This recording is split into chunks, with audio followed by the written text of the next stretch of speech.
So talking about affordable housing, specifically here in Chico, there is lots of information regarding the median incomes, the type of employment that our community has, and our city certainly knows that there's a lack of affordable housing. In their own reports, they state that clearly there's a lack of affordable housing in our area.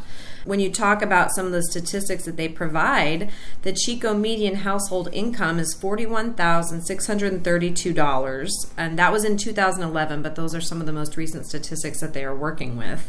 And almost 1/3 of Chico households earn less than $25,000 a year. So that is a significant difference in what that means you'll be able to afford in our community.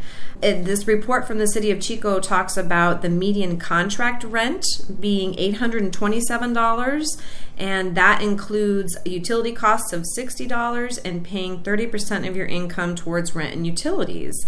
But in order to even afford the median contract rent of $827, your household would have to earn $35,000. And I just stated that 1/3 of people in Chico households earn less than $25,000. So that means there's a significant portion of people that can't even afford the median contract rent in our community. And that's a real problem. And we're talking about people that are employed, that are working in service professions. And so if someone is employed and can't afford that, what does that mean for part-time workers, temporarily unemployed workers? Well, I guess they wouldn't be workers if they're unemployed, but unemployed, people with disabilities, anybody that's receiving disability benefits, the rate of that is $889 a month. So if you're receiving $889 a month, how could you possibly pay a contract rent of $827 a month and afford to eat or do anything else, let alone pay a security deposit and all of the other moving expenses and costs? So there are things that our community can do